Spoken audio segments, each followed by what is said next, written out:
G'day and welcome to another edition of the Rev Up, brought to you by Crowcast, a massive Showdown Rev Up. Cameron? Yeah.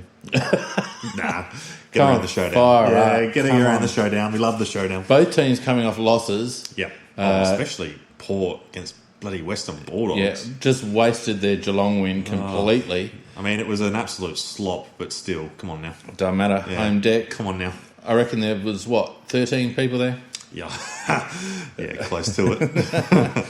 So, but no, a massive game this week against the Power for our chances. It's one of three or four key games that we need to win if we're going to make top four this year. Yeah, well, we spoke about it last week, that Geelong was one of those games as well, and if we drop that game, we can't really drop any of those big games coming in now either. We've got Essendon, Port, Collingwood and West Coast. Yeah. You'd think we'd probably lose against West Coast over there, so it means we've got to win all of our home games, which against the other ones, and this is one of them. That's exactly right. And Port, not out of it. They're still in with a shot in terms of top eight. So and it's a showdown. Anything happens in the showdown. So just throw everything else out. Yeah, it doesn't matter where each team is. It's just whoever has the better day, basically. Exactly. Before we crack into the teams, what did you think about last week anyway? I thought that for a quarter and a half we looked really, really good. I thought that Geelong got a little bit lucky with a couple of things that happened at the the back end of the second quarter that brought them right into the game. I thought that we didn't put enough pressure on the scoreboard in that first half for all the dominance that we had. But at the same time, it was funny. Last week we spoke about this is going to show us whether we're top four or not. I'm still not convinced either way now because we did it for a half and made them look second rate, but then we fell away. So I'm still on the fence. I still don't know if we're top four or not. Look, the thing that stuck out to me, and people that listen to the Crowcast have already heard me say this, but you and I last week were talking about the fact that we needed to win uncontested possessions, that we needed to play the game on our terms. Yep. And the contested possession line, and I'll actually throw out the graph just for people to see, it tracks the scoreline. Yeah. It tracks it. So as soon as we started losing that differential, it goes downhill. So, and I thought that was the key. Apart from all the little things that happened and all the individual efforts and all the rest of it, the key thing was that we stopped playing football the way that we wanted to play. Yep. And Geelong actually beat us at our own game in terms of maintaining possession. Yeah. And so we were panicked going forward. We didn't get full value for our forward 50 entries. They were shallow, bounced straight out. All the things that we were doing in the first half of the year that we thought that we'd fixed. Got rid of the game, out of our game. And typical Geelong to do that sort of stuff to us as well. And anyone that's been hard on Big E's and Walker through the week, just don't be stupid. Shut the fuck up. Don't be stupid. Sorry, pardon the French, but seriously, the entries that they had in that second half were ridiculous. Yeah. Well, Tex had an elbow anyway. It was half done. And I thought that Easy was actually pretty good in the second quarter. I thought that he started to find his feet, and then we stopped using him properly and him kicking over his head. Yeah. Or we'll kick into him when he was getting mobbed. I thought that we made it very easy for Harry Taylor to cover the Berg. Oh, we're kicking it on his head. Like, it didn't matter if he had separation to begin with. We're kicking it on his head. What's he meant to do? So you're right. I don't think it actually gives us an accurate measure. The only thing that bothers me is that under pressure, our game plan went to water. So that bothers me because the thing about the Crows this year is trust. Yeah. And it just doesn't make me trust them in high-pressure games. So it also didn't make me distrust them even more, though, if that makes sense. That's why I'm still on the fence. Yeah. I also thought that Scott outcoached Pike as well a little bit. I thought he threw the magnets around a little bit and it exposed us because we were right on top. And, they got a bit of momentum going on whatever, but whichever Scott it was able to stem whichever Scott it is, I don't care, whatever. But Crott was able to stem the flow when we were on top. But then when Geelong started to get a bit more of the momentum, Pikey didn't seem to have any answer for it. Well, I don't feel like we actually tried to stop them. I feel like we were still trying to play our game, and we did the same thing the whole way through. It was quite bizarre. We didn't try to cover Kelly at any point. No. Which was why I thought we brought Gibbs in the first place, but obviously not. Yeah. So anyway, look, that's enough about last week. Peter J would tell you that you just write off those games down at Geelong anyway. They're irrelevant. They don't mean anything. I'm not sure whether I agree, but... Well, we play for premiership points, don't we? Well, there is 4 points on the end of it, yeah. So it does mean a little bit. It does, yeah. Anyway, let's look at this week, shall we? Okay. So let's look at the teams, mate. Port Adelaide first. I'll have a crack at Port this week. All right. So from the backs, we have Burton, Cleary and Houston. Mm-hmm. Half-backs, we have Hammer Hartlett, Tom Jonas and DBJ. What is he, your best mate now or something? Mm-hmm. No, I just can't be stuffed saying Darcy Byrne-Jones. Yeah, I haven't got that long to live. Do you not remember we had this exact conversation except flippity-flopped across in the year? Across the middle, we have... You're giving me shit for calling him DBJ. That's the exact same thing. Across the middle, we have Dersma, Rockcliffe coming back in and Amon also coming back in. Bloody double standards going on here, mate. Half forward, we have R. Gray, Dougal Howard, the third in of 4, and Brad Ebert. Full forward, Justin Westhoff also coming in. So 4 ins for Port, Dixon and Connor Rosie. Rucking, we have Lysette with Ollie Wines and Travis. I thought Ollie Wines had retired. Travis Boak. Interchange, Riley Botter, Zach Butters, Ham Gray and Stephen Motlop. A couple of good ends there. Like Rockcliffe, Amon, but Howard and Westhoff, the Showdown playing king. All right as well. Like, he's not anything spectacular, but he's been playing pretty solid until he got reported for something pretty soft on Rowan. Doesn't scare me. No. But Rockcliffe scares me a little. 57 possessions on the weekend. Just a cheeky couple. Just a lazy His hands couple. would have been red. Oh, my God. And also Westhoff had a good game as well. Yeah, 43 touches and 3 goals. Yeah. If you don't mind. It's a sample. Westhoff has only just been going, but... None of our boys that have come back from the senior side into the twos are getting those sorts of numbers, are they? Richie Douglas on the back of 31 or something. Oh, well, come on now. But look, they look good on paper, Port. Yeah. They look balanced. They've got a good spine. Cleary, Jonas, Rockcliffe, Howard and Dixon is pretty good through the middle. Yep. They've got some good pace. So let's look at the Adelaide team, shall we, mate? Mm-hmm. Give it to me. All right, so backline we've got Jake Kelly. It'll be 6 weeks in the AFL. Yeah. So Jake Kelly, Daniel Talia, Lukey Brown. Half-back line we've got Lairdy, Hardigan and D-Mac back. Boy, that's what I'm talking about. Smithers has been pushed back up onto the wing. Matt Crouch in the centre and then Seeds on the other wing. Then we've got Luch, Alex Keith playing at centre half forward apparently. Which is why we shouldn't even be bothering naming the team I in should their just be reading a positions. list, yeah. Crouchy on the other half forward flank, and then you've got Betts, Walker and Murphy across the full forward line. And then following, we've got Rob, Sloane and Miller back in as well. Interchange, we've got Greenwood, JJ, Atkins and Dougie. And obviously JJ's recovered from his knee recon, so he's back. Amazing, miraculous. Yeah. What's it from an ACL? 3 weeks? I think it's 3 weeks, yeah. Bone bruising, that's pretty quick. I worry a little bit. Have we rushed him back just because how long was Seeds out for? 5? 4 6? or 5, I think. Yeah, so same sort of injury, and it looked was bloody identical worse. as well, to be honest. And then emergencies, we've got Chase Jones, who's just extended for 3 years. Well done, Chase. Love it. Should have been in the team. Yeah, well, that'd be all right, but oh well. And then the professional emergency in Otten. Sam Jacobs is still lurking around waiting for Rob to slip up, and then Himmelberg as well. So the ins, obviously, D. Mac Miller and JJ for Ben Davis, Bryce Gibbs and the Berg. So thought, Davis last week was pretty good. I wouldn't say it was pretty good. Oh, his effort was good. His effort was good. And I thought that his composure getting dropped 18 times in the game. Every time he got near it. But he didn't stop him. So credit to him. And poor old Bryce Gibbs, eh? Well, on form, he doesn't deserve to be in the team, but he's not alone.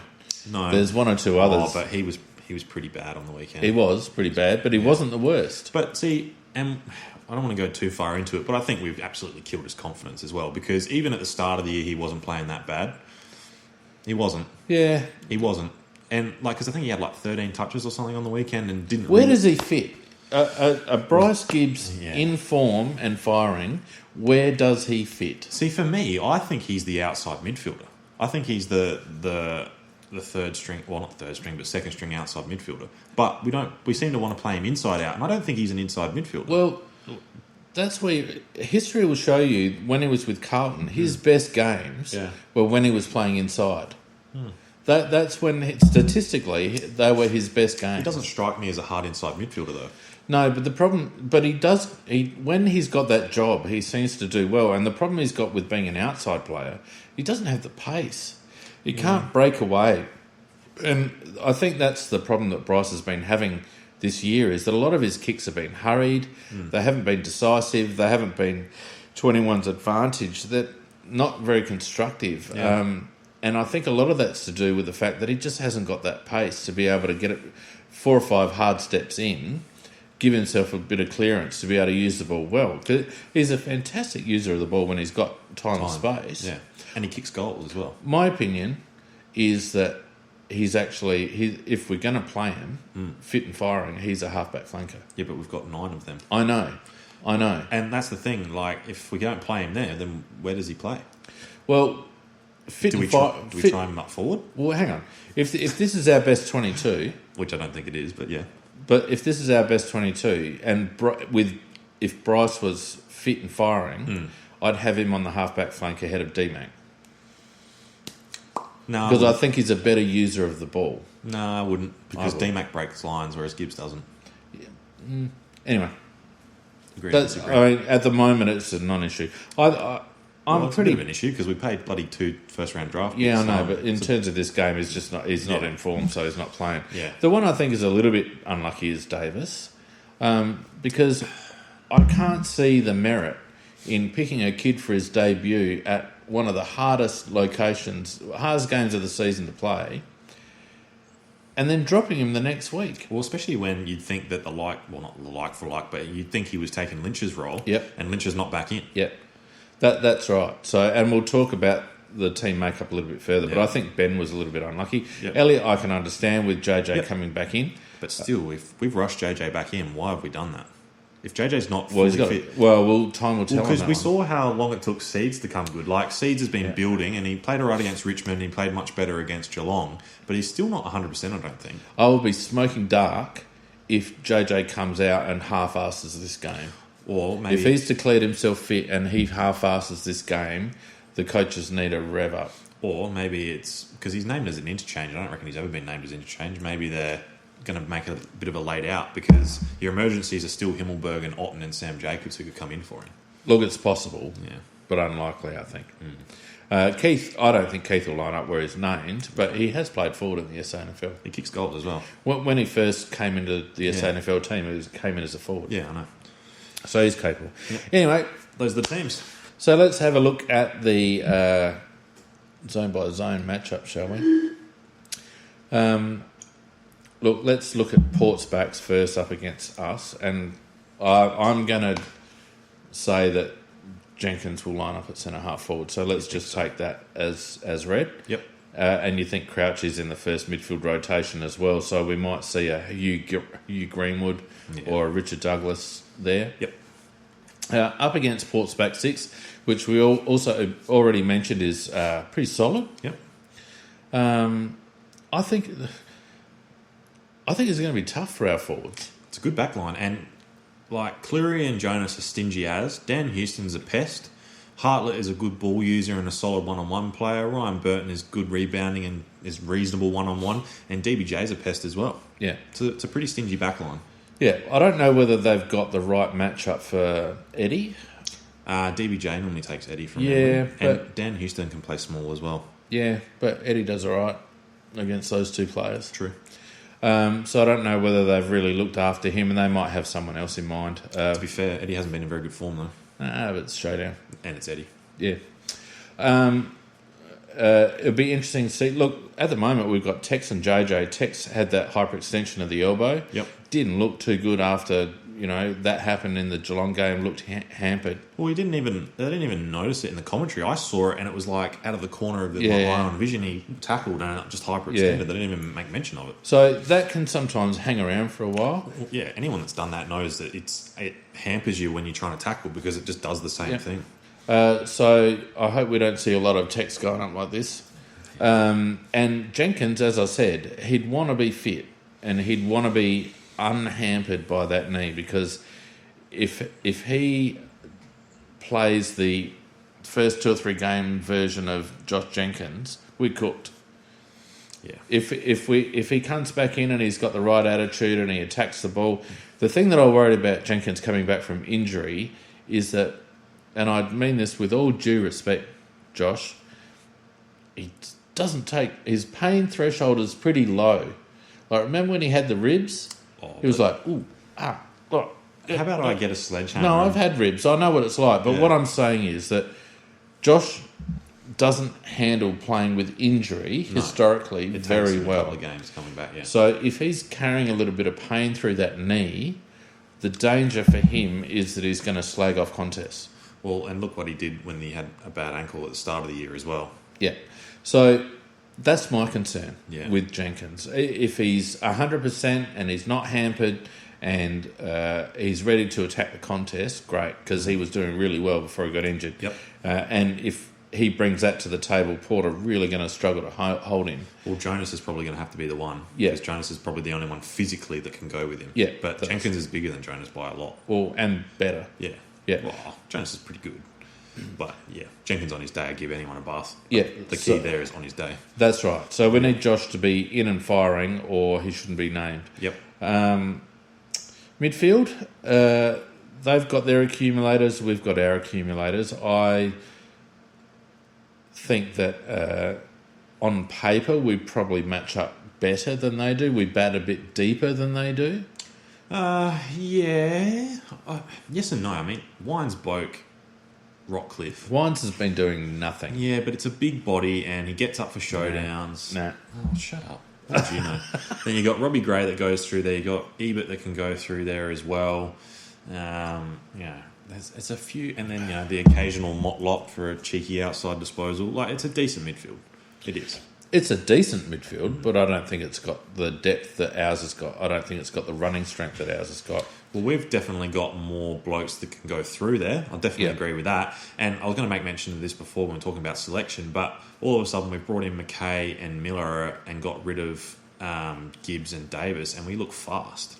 Well, we look quicker, don't we? Well, because it means that Smith can go up on a wing. So now we've got Laird, McKay, Smith, Seedsman, Gallucci, and Murphy, Atkins, all going through there. And it's like, wow, all of a sudden we look quick on the outside. Yeah. Like, really quick.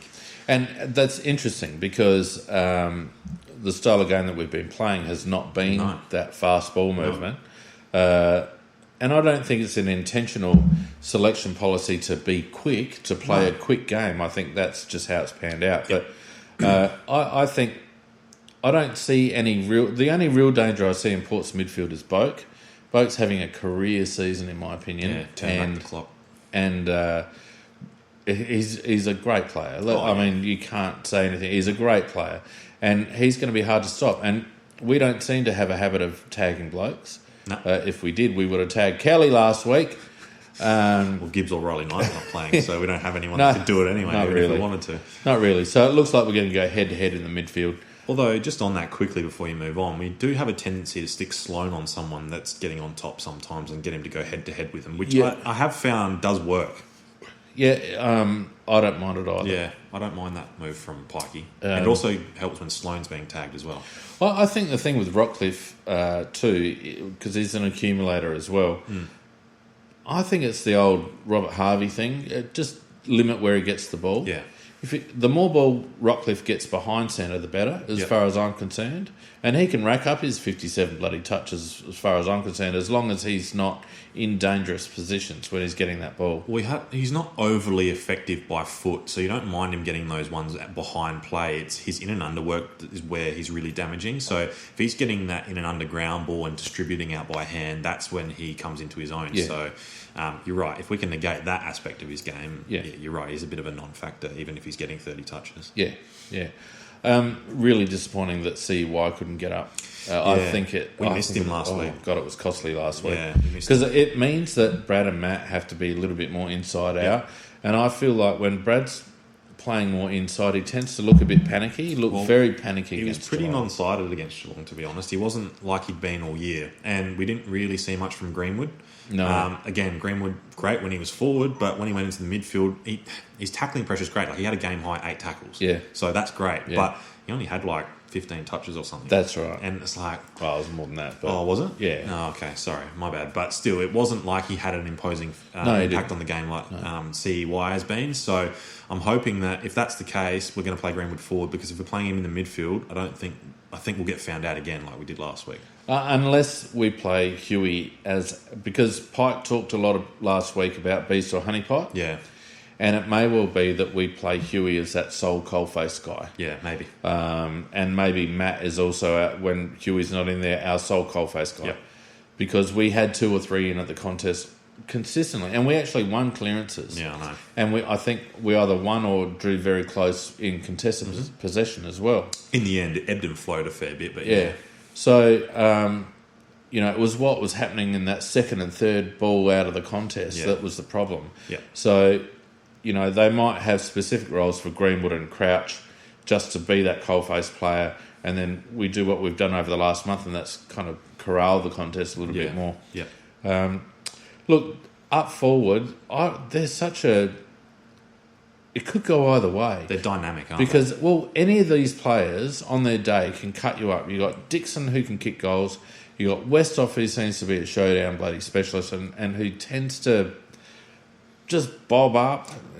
He gone are the day of Westhoff going missing in games. He's pretty consistent these days. It's not like the old days where he'd never seemed to show up for any game except for the Showdown. But you're 100% right. He does show up for Showdowns more than other games. Robbie Gray, we know what Robbie Gray can do. He can turn a game off his own boot. A quarter. Yeah. And Connor Rosie has been, I reckon, just about the draft pick of the year so far for Port Adelaide. Tell you what, it's got to be up there in NAB Rising Star. You would think contention. So. You would think so. Brad Ebert is obviously solid, so they've got a lot of goal scoring potential down there, and boat wheels down there a bit as well. So exactly. So. And a couple on the bench too that can run through there as well. And we haven't even talked about Stephen Motlop, who is Stephen Motlop, but he's another one that can just bob up and burn you. He needs 10 touches to kick a couple of goals, and he's turned a game for him. And Bonner on there as well on the bench for a bit of play. And Sam Gray, let's be honest. So they've got a very, I would say it's a dangerous forward line if they turn up and play. I think we match up reasonably well. You would think that Talia goes to Dixon first up. I'm worried about Talia, to be honest, because he got an absolute bath from Hawkins last week. Look, some of that was delivery. I get that. The ball was coming in pretty easy and Hawkins had a lot of space. But Dixon and Hawkins are pretty similar sort of players in the fact they're big, they're physical, they're not necessarily mobile, but you put it out in front of them. And who's the other bloke that Talia struggled against this year? Kennedy. Exactly, another same sort. Yeah. Daniel all of a sudden seems to be struggling against those really big players. Yep. We've got Hardigan, who I think is a reasonable chop out for Tales on a big forward. But Hardigan is also our go-to when we need someone for the medium, like Robbie Gray. Exactly. Or I think on the weekend as well. I think we've got enough cover for the medium. I would expect Jake Kelly to have a crack at Robbie Gray first up. Yeah, I don't know if he's quick enough, to be honest. Well, he might not be, but I think that's where they'll start. Yeah. I would imagine Lukey Brown will sit on Connor Rosie. Yeah. But they've got their 3 tools, Howard, Westhoff and Dixon, if that's how they line up. Yeah. Versus our Talia, Hardigan and Alex Keith. So, yeah. Man on man, I think we're all right. But it's hard to say because our form... I don't think our defence was that great last week. I know that the ball, it wasn't easy, and I think Chris worked a lot of really good matchups. I agree with that. In how they brought the ball in. I don't think the defence necessarily played badly, but I thought that Geelong did a really good job of exploiting our weaknesses down back, and Talia was one. The Jake Kelly matchup was always one as well. Even though I didn't think Jake Kelly played badly, I always felt like they exploited his matchup a lot. You're 100% right. So, I mean... When you read through the lines and you look at the zones, I think even in the ruck setup, Riley O'Brien. I'm actually a bit surprised that Port didn't bring Ryder in. I'm not, because I don't think he's fit. Yeah, maybe. And Lysette has been beasting as well. And you don't forget, either Westhoff or Dougal Howard can give him a chop out if he needs one. Charlie in that sense. Or Dixon as well. You're right. I didn't even think of that. So they've got plenty of blokes in there that can give Lysette a rest if they need to. But I don't think Lysette needs one, to be honest. No, but I mean, we saw what happened last week again with blitz halves and Stanley running through Riley. He was pretty buggered by the end. I thought Riley played really well. Battled really hard. Yeah. And, again, had 7 tackles. Yeah. He had 6 at half time. Yeah. And they were like, Richo's doing compare the pair on the telecast, and everything's like reasonable between him and Stanley. He didn't even mention that bloody Rob had 6 tackles and Stanley had 1. Yeah. It's like, come on, Richo. Yeah. Oh, and he kicked a sausage as well, so that was good. Yeah. So, I think it's going to be a real midfield battle, and we say that a lot, but I think in this case, first use is going to be critical. Yeah. And in the part... whereas last week I felt that the key indicator is going to be outside ball. Yeah. I think this week it's going to be contested possession. Cold face. Yeah. Well, all right. So for Port then, who do you reckon are your key players for Port? Well, I think very much Travis Boak. Yep. If Travis Boak gets the level of touches that he's been getting over the course of the season, he's going to be very hard to stop. And the thing with Boak, he's more effective than you think he is. Yeah. Like, he's that hustle-bustle type of player. He doesn't look quick, but he actually kind of is. Yeah. Yeah. A good, hard first 5 yards, and first 5 metres and all the rest of it. And he uses the ball particularly well. So, Travis Boak gets off the chain. I think we're in a bit of strife. Yep. An easy one, Robbie Gray, obviously. Only because Gray is another one that gets up for showdowns. Yep. He's so mercurial. He can be quiet for 3 quarters, and then all of a sudden he pops up and kicks 3 goals. Yep. At the business end, and you're stuffed. Yep. So, and I honestly think the other one is down back. I think the matchup on Jenkins is going to be critical. Tommy Jonas, you would think, as you said, would take that one. Especially if Jenkins is on. If Jenkins is on, for Port to be able to contain our scoring, I think we're going to be directing a lot through Josh. Yep. And I think it's going to take a big effort from Jonas to keep Josh quiet. Yep. And we all know that Josh can get people going the other way as well. So not an easy matchup for Port Adelaide, that one. And good segue into who I'd picked as well, because one of mine is Jenkins as well. If Jenkins is fit, he needs to have a big impact. We need him to pick up from where he left off. I'd assume if he's fit that he'd be hungry as fuck to play, because he hasn't really played bugger all this year, and a bit of a point to prove still as well. Yeah. I think he was enjoying how good form he's in, because he's a bit up and about. He was chirpy again and whatever. But if he kicks 3, 4, 5 goals, that'd be a big tick for me in my book, and it'll go a long way for us to win. Yeah. The other one that I had, and he was a bit quiet last week, and it's Brodie Smith and a bit of Seaman as well, but I'll talk about Smith first. Yeah. So a bit quiet last week, but I think... A bit quiet for a month. Yeah, a little bit. I think the inclusion of McKay is really going to help him, because it's going to release him onto the wing. And if you remember back for when he was playing well, he was playing more on the wing than he was at half back. Yep. So I'm looking for a really big impact from him, and then also Seeds as well. So I've got those two together, because Seeds was really good last week. Need more of the same from him, but I need Smith to take a leaf of Seedsman's book and get some run going, because he's still the leading player in metres gained in the comp, which is pretty crazy when you think about the fact that he's been pretty unsighted for, like you said, the last month. Yeah. So need him to lift. And then the other one that I picked as well is Rob. So last time Rob played Port, he got a bit of a touch-up from Lysette and Ryder. Yeah. It's probably the last time that I reckon that he lost the ruck battle, and not by much. But it was only like his first or second game. Yeah, in, exactly. So I think that for him personally, it's a big game, because it was the last time that he got done. Yeah. But for us, we really need to negate Lysette's impact, because he's been playing really well recently. I kind of hope that he doesn't, though, because Lysette's in my team, my paid fantasy league, and I've just brought him in. So I kind of wish that it's a really good battle, but Rob just win by just a little bit. Yeah. But I think that if Riley continues... Sorry? Come on. Yeah, I know. Selfish motives. Yeah. But I think if Rob continues his form that he's had recently, he'll be fine. But I still think that his impact is key again. If he plays like he did last week and like he has been, we'll be good. Rob was fighting for his AFL life when we came up against Port last time. Yep. And since then, he's come up against Gawn, he's come up against Mumford. Yep. Mumford is the one for me where it really turned. Yeah, because he monstered him. Yeah. Killed him. Yeah. Killed Mumford. Gawn, I thought that, there was some good things that he did, but then also Gawn got on top in other areas. But I felt like the turning point was the Mummy game. Yeah. All right, so Roberto, you're Kenny Hinkley. You're sitting at home with your Diet Coke. Yeah, Coke Zero. Yeah, thanks. Coke Zero. Sorry, mate. And you're thinking about how we're going to win this game. Yeah. What do you reckon? Well, I'm not thinking about the game, because I've got assistant coaches, and I'm just the figurehead, and I'll come at the pre-match and say, we never give up, never tear us apart. Never tear us apart. Yeah. We're brave. I'm a bit in excess fan. Port Adelaide Creed. But if I'm Nathan Bassett and I'm actually coaching the team, right? Shots fired.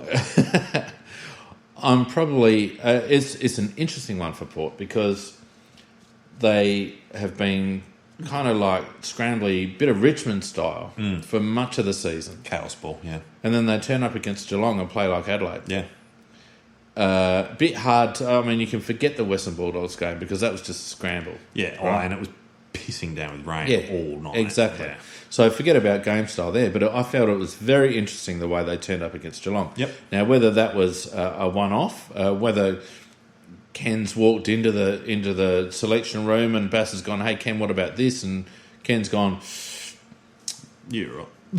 Never tear us apart, Bass." To be fair, credit where credit's due. Port's played like that against Geelong for the last few times because I always watch their games because they always have good games, and they normally play like that against Geelong. Well, they tag Kelly. Pretty Genius. Simple. Pretty simple. Genius. Well, a bit of thought. Tag their best player. So, all right. So, if I am Port, I guess the question is, do I go back to Chaos Ball or do I play a more considered approach, tag a key mid and try and limit our supply and lock the game down and make it a 10-8 victory? I don't know, do you? Well, I don't think so.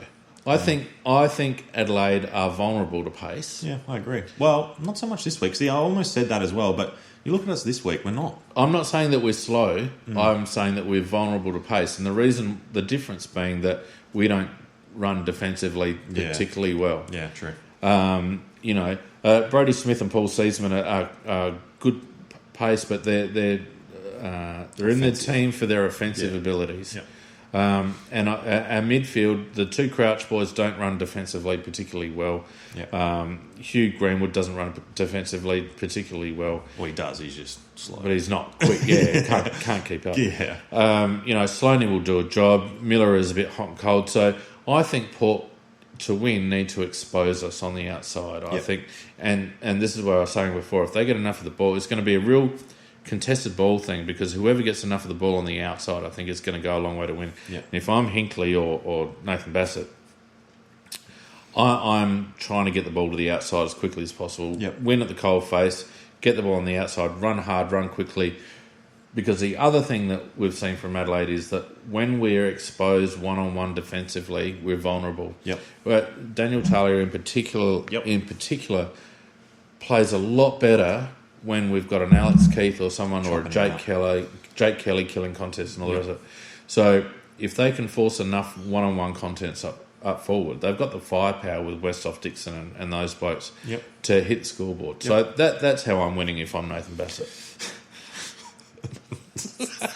Just stick it on. All right. Well, it's interesting that you went that way because for the Crows, I've sort of said similar. I think obviously the first thing, and it always is with the Adelaide Crows, is contested ball. We need to win at the coalface 100%. And I've also said that for us to win, I think we need to slow Port down. 100%. I think that it was pretty damning on the weekend once the game opened up that we didn't have it on the outside. No. And I know we've brought a few in to keep up, and I get all that, but the way that we've been playing suggests that the ball gets to the outside, we're fucked. So I think we really need to concentrate on slowing Port down, and if we can't slow them down, at least put pressure on the ball carrier, because I don't think there was enough of that against Geelong. I think that once it did get to the outside, it was like 3 or 4 of them running by themselves. Yes.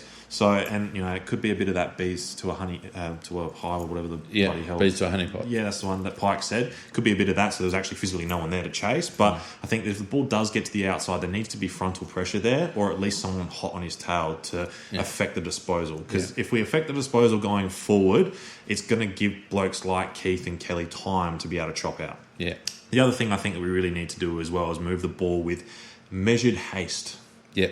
Measured haste. So even though it's got that. Yeah, measured haste. I wrote that down. I was like, fuck, that sounds good. Yeah, hasten slowly. Yeah, exactly right. So even though it's got to be quick, we've still got to be thoughtful about it. I thought that too many times on the weekend, like you said earlier, we just hat-kicked out of the contest. And I understand that it might have been a bit of a product of the way Geelong was forcing us to play. But at the same time, we don't need to lose our heads. There was times where we were clear out of the contest, out of the stoppage, and instead of just looking and taking that half a second longer to kick the ball to someone, we're just, boom, straight on the boot. I saw once where Brad Crouch was clear by about 5-10 metres, but because he thought someone was on him, he was panicked. And then he nearly went to kick, and then he realised, oh, shit, actually I'm in the clear. And the other thing about that as well is who the hell is talking to him? Yeah, exactly. Someone has got to be talking. And I don't know if it means that he's being spoken to and no one's listening, or if there's no voice at all. Yeah. Either way, they need to sort it out. Yeah. Because if someone is clear by even half a metre in the AFL, you should be good enough at that level to be able to just take half a second and just hit someone.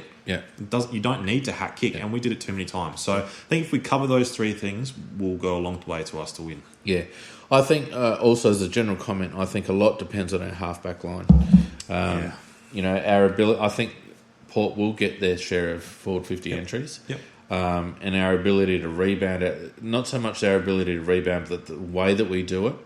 If we just go smashing it down the line, it's just going to keep coming back. But if we take those diagonals, if we switch decisively, if we try to shift Port Adelaide around a bit, then that's going to be far more effective, in my opinion, than just like, oh, bang. Well, you make a really good point, because Port like to play a bit like we do when they're going forward and just bombard with entries and play field position. So we need to be ready defensively to be able to combat that.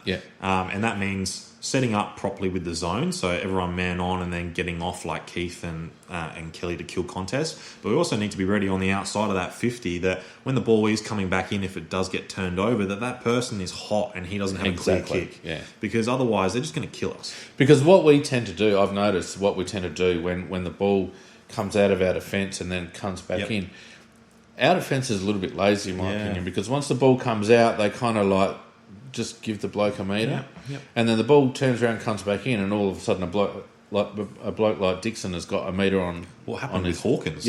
Happened consistently. Get the ball out, all good, turn the ball over on the wing, someone runs down, kicks it to Hawkins, and Tarly is like 30 metres away from him. It's like, what the fuck does that happen? Yeah, stop ball watching. Yeah. Or whatever it is. Like, does he just get dumped off the ball? Like, is he, I don't know, but like, even as a forward, if you've got arm like that and you push someone, it shouldn't turn into 30 metres on your lead. It shouldn't do. No. So... No, but yeah, so I think you're right. I think we do need to slow Port down, and I think we do need to be quite decisive and considered in the way we move forward. So mate, all that being said, and it is a showdown, form goes out the window, ladder positions go out the window. Kenny Hinkley goes out the window. Why do you hate him so much? Because he's a spud. He's a dead set spud. He's been saying the same stuff for the last... How long has he been at the Power? 140 years? Oh, come on. It's been like... How long have they been going? 140 years. 2014, was it, when he got there? Look, he's said the same things from the moment he got there. We're brave. We need to try harder. Can't trust the players. Like, it's just... Could mount the same argument against Pike. Back the boys in. But he doesn't say that. I don't need a plan B. I take learnings from this. Whatever. But look, my tip, all things being equal, I think it's Adelaide's to lose. Yeah, I probably agree with that. I think overall we're a better team. On paper. Yeah. I think we haven't spoken about a couple of key selections that I think, I'd just like to... This is the end of the show, but I'd just like to take a moment. Okay. Give me a reason, and people watching this, put in a comment, give me a reason why Richard Douglas is still in the side. I thought we'd gone through the whole cast. With dodging all that. I know. Give me one reason why Richard Douglas is in the side. Do you want a legitimate one? Yes. Probably his leadership. Older head, veteran. No, you got to give credit where credit's due. No, he's not a leader. He's an on-field leader because he's involved in all of the leadership meetings. I've noticed. So's Tex.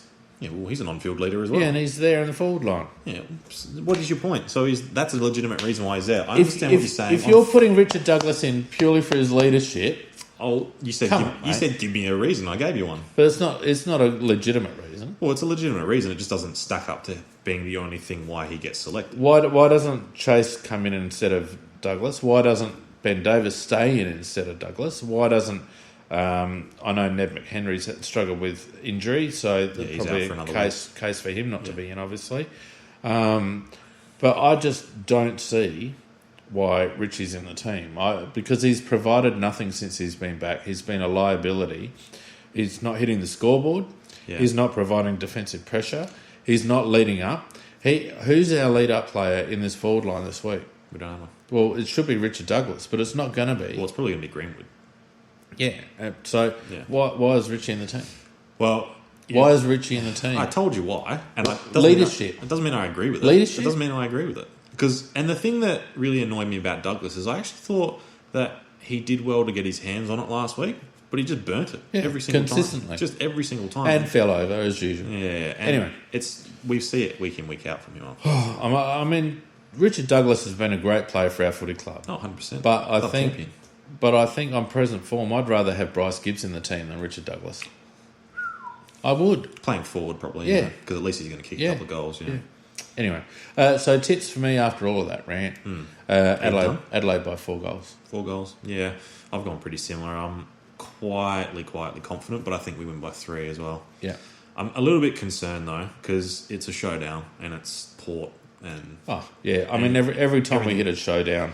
It's like 50-50. Yeah, who knows? Yeah, I mean, I think we're slightly favourite betting odds-wise, but really, I mean, that'd probably be only because it's our home showdown. Yep. But really, that's not much in it. It's still Adelaide Oval. And Port have put a good team on the pitch. It's they're not going to be they've got enough talent there to cause a boil over. Coming off a shit loss, they'll be hungry. They've got a few blokes back in Westhoff and Rockcliffe and that who'll be hungry as well. Yeah. And we're missing a couple of keys. I think Tom Lynch is a key for us. Well, our lack of lead up is a worry. Very small forward. Small as we've been in a while, I would have thought. So yeah, but we're small. But our smalls haven't been hitting the scoreboard. Eddie hasn't been doing much. Lockie Murphy doesn't hit the scoreboard much. We've already talked about. It's hard Douglas. for those blokes to hit the scoreboard when the ball was going to the 49-metre line and then getting bounced straight back out. Yeah. But what I'm saying is our smalls need to contribute to the scoreboard because otherwise we're relying on Tex and Jenkins to kick a bag. Yeah. So anyway, that's it, mate. Obviously, we need to say thank you very much to our sponsors, Ryan at Smith Partners Real Estate up there in Golden Grove. Thank you, Ryan. As always, we're most appreciative. Down to Earth Electrical for all your electricity needs. And thanks to Scorpus at Hardware Unboxed. Go and check out his YouTube channel, Hardware Unboxed, if you need some tech stuff. Okay. And lastly, but obviously not least, our patrons on Patreon. Eternally grateful. If you want to support the Crowcast on Patreon, go to patreon.com/AFL Crowcast or click the Patreon button on AFLCrowcast.com. Mate, it's been good once again. Cool. Let's go Crows. Canada Crows.